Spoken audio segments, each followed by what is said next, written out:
Okay hello बच्चों।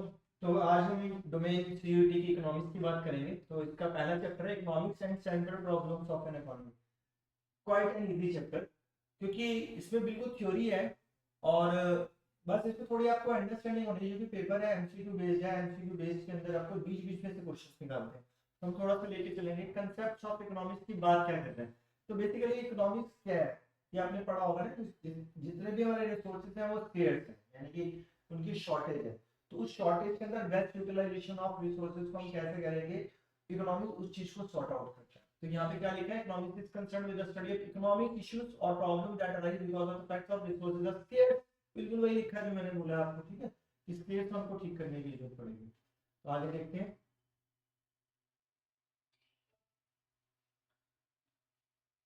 Subject matter of economics. तो basically economics किस चीज पे डील करती है, तो दो चीजों पे डील करती है।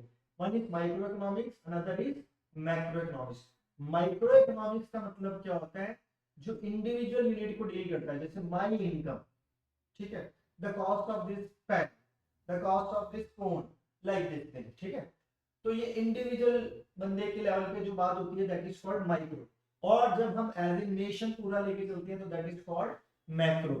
तो micro economics is that branch of economy which deals with the economic issue at the level of individual, individual person, individual firms output, individual industry, individual market. वो इंडिविजुअल मार्केट भी हो सकते हैं, बंदा भी हो सकता है, और ऑर्गेनाइजेशन भी हो सकती है, कंज्यूमर। तो क्वेश्चन यहाँ पे क्या बन सकता है, क्या individual organisation is the example of micro economics और मैक्रो इकोनॉमिक्स। तो बंदा बोलेगा इंडिविजुअल, एक बंदे की तो बात नहीं हो रही है, तो कंपनी की बात हो रही है, बट एक कंपनी की बात हो रही है, दिस इज माइक्रो। तो इस तरह से क्वेश्चन बनेगा। कंज्यूमर डिमांड, कंज्यूमर की डिमांड क्या है, market price of A commodity. These are the terms as micro variables. This is very very important question for CUT point of view. Microeconomics studies how price and goods and services of the prices of the production are determined.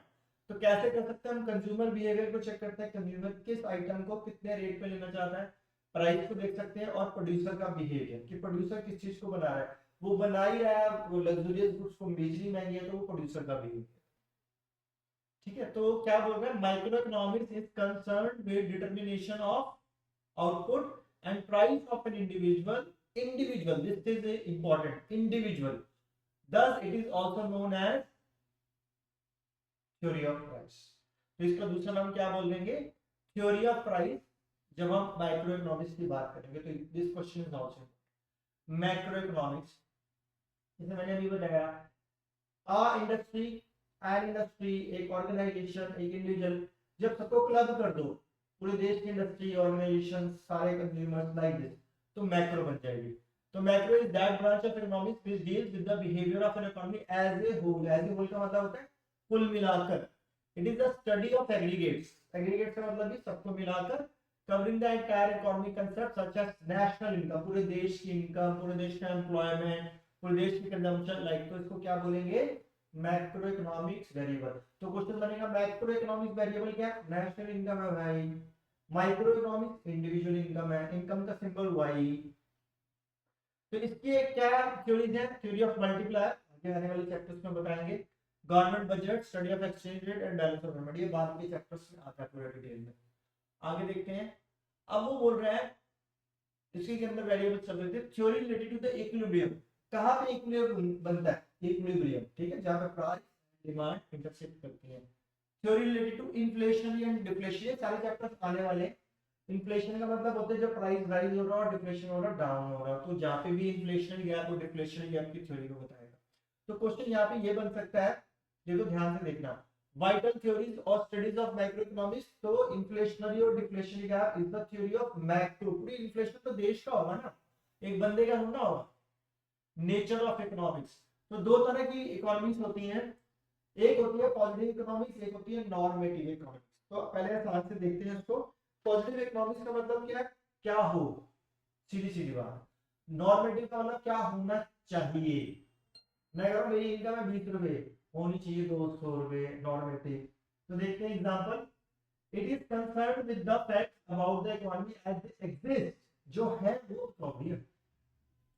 Positive economics deals with the question what are the causes of unemployment, क्या है, why prices are increasing and so on, like this. It simply state what is and not what ought to be.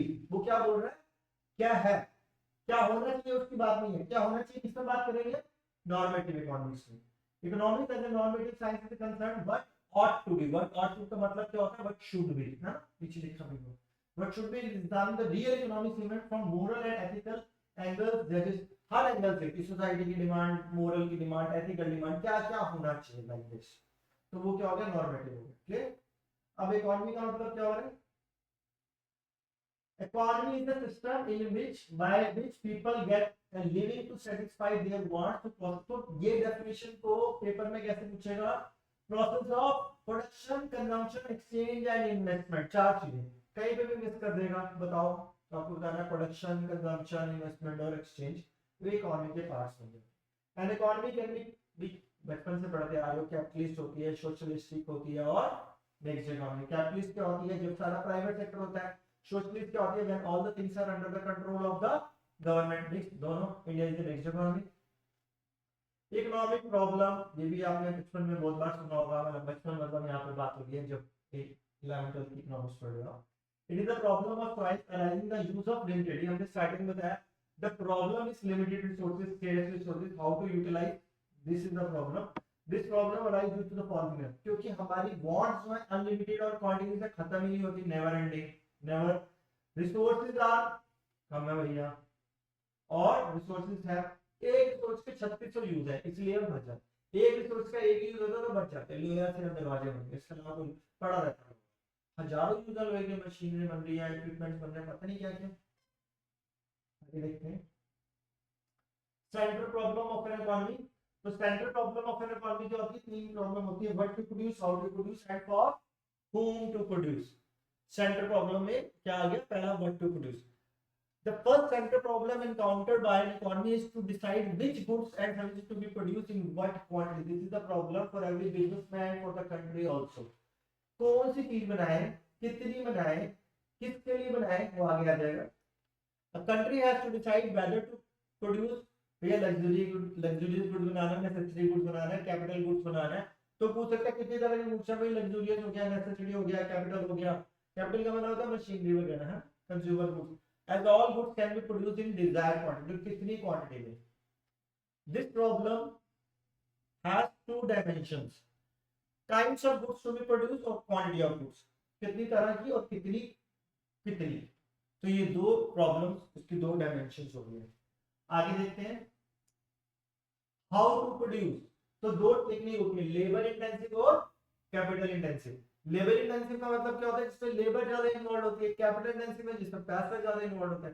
तो देश के पास पैसा ज्यादा है तो capital कर लो, देश का पैसा कम है, जैसे पाकिस्तान का बुरा हाल है, लेबर करो भैया, वहां पे वेले बैठे लोग, उनको काम दो, लेबर में मतलब मशीनें का कम इस्तेमाल, लेबर। तो वो देखना पड़ेगा इकोनॉमी कैसी है, ठीक है। जैसे मैंने बताया इंडियन इकोनॉमी, अब बात करें अमेरिका की और इंडिया की, तो इंडिया में फिर कहीं लेबर ज्यादा इस्तेमाल करवाने मतलब अमेरिका में कैपिटल हो जाएगा। फॉर whom टू प्रोड्यूस, किसके लिए प्रोड्यूस करना है। It is a problem concerning the distribution of goods and services among factors of production in an economy like wages to the labor, rent, ये तो आपको पता ही होगा ना, जिसे हमारे फैक्टर्स ऑफ प्रोडक्शन होते हैं, land, labour, capital, entrepreneur. Land से क्या आ जाता है, रेंट, लेबर से वेजेस, यानी कि लेबर को वेज देंगे, लैंड, लेबर, कैपिटल, कैपिटल से प्रॉफिट और एंटरप्रेन्योर से प्रॉफिट और कैपिटल से इंटरेस्ट। तो वही लिखा हुआ है, wages, rent to the land, interest to the capital and profit to the entrepreneur. इसको ऐसे भी कर सकते हैं।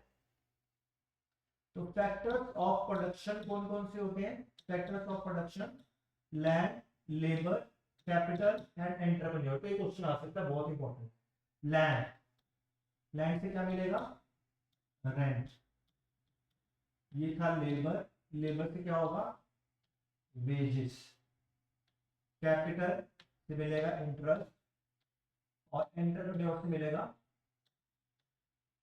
प्रॉफिट, ठीक है। तो इसको बाय हार्ट याद करना पड़ेगा। This central problem has two dimension. तो दो डायमेंशन का, personal distribution of income among the factors of production, personal distribution, और functional distribution of the income, काम के आधार पर। और लास्ट इसका एक पॉइंट बन जाता है अपॉर्चुनिटी कॉस्ट। क्या होता है अपॉर्चुनिटी कॉस्ट का मतलब होता है it is the cost of the value of the next best alternative for the best alternative. यानी कि मेरे को कुछ ठंडा पीने का मन कर रहा है, तो पेप्सी लूं या कोक, सपोज पेप्सी 8 रुपए की और कोक 10 रुपए की है, तो हम उसको अपॉर्चुनिटी देखते हैं कि ये छोड़ के वो करेंगे तो मेरे 2 रुपए बच जाएंगे। जैसे अगर सपोज मैं पढ़ा रहा हूँ, आपको पढ़ा रहा हूँ और कई इंस्टीट्यूट से मेरे को ऑफर आ जाए कि भैया आप आ जाओ, मैं 2,000 रुपये दे दूंगा और मैं यहाँ पे पढ़ा रहा हूँ, मुझे तो पैसा मिल ही नहीं रहा, अभी तो फिलहाल यूट्यूब पे डल रहा है, तो मैं कहूँगा अच्छा तो 2,000 मिल रहा है, तो अपॉर्चुनिटी कॉस्ट मेरी कितनी होगी, 2,000 रुपये होगी।